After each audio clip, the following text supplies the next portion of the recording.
কাঠালিয়া বাণিজ্যিক এলাকায় যেন এখন অঘোষিত আতঙ্কের নাম বানর।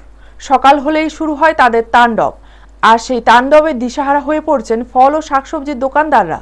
গত কয়েক মাস ধরে প্রতিদিন সকালবেলা দোকান খোলার পরই বানরের দল হঠাৎ নেমে আসে বাজারে। মুহূর্তের মধ্যেই ফল কিংবা সবজি তুলে নিয়ে বিল্ডিংয়ের ছাদে উঠে যায় তারা।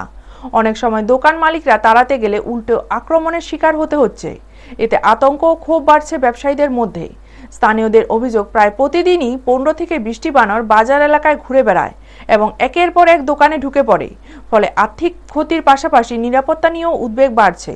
অনেকের মতে পরিস্থিতি এমন পর্যায়ে পৌঁছেছে যে কাঠালিয়া বাণিজ্যিক এলাকা এখন যেন বানরেরই অবাধ বিচরণ ক্ষেত্র। শুধু বাজার নয়, আশেপাশের বাড়িঘরেও বানরের উৎপাত বেড়েছে। তবে বাণিজ্যিক এলাকায় প্রতিদিনের এই হামলায় ব্যবসায়ীরা সবচেয়ে বেশি ক্ষতিগ্রস্ত হচ্ছেন। এখন প্রশ্ন, কিভাবে এই সমস্যা থেকে রেহাই মিলবে? এই বিষয়ে দ্রুত প্রশাসনিক হস্তক্ষেপ ও কার্যকরী পদক্ষেপ নেওয়ার দাবি তুলছেন কাঠালিয়া বাণিজ্যিক এলাকার ব্যবসায়ী মহল। ব্যুরো রিপোর্ট, নিউজ তৎকাল 24। কিছু নেগা চিপস নেগা সব টিন টুন সব ভাঙ্গেলায় এই অবস্থার ভিতরে আমরা আছি। আমরা একটু গেলেই আমরা মাল নেগা বাদাম নেগা যা পায় থাবায় ধোবাই নেগা, লোকের দোকানে কুমড়া নেগা কাটা কুমড়া তার করে তো অশ্লীলতা আরম্ভ করতে বাজারও। কি নাম আপনার? আমার নাম গৌরঙ্গচন্দ্র সাহা। প্রতিদিনই অবস্থা?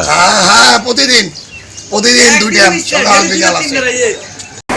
আমাদের কি করে দেন না লোক কালকে নিজে কুমড়া মিষ্টি আলু তারপরে তাহলে গালি উলিশে আরেকবার কমলা টমলা সব খাই লিছি বেটা গড়াই এর বেটা।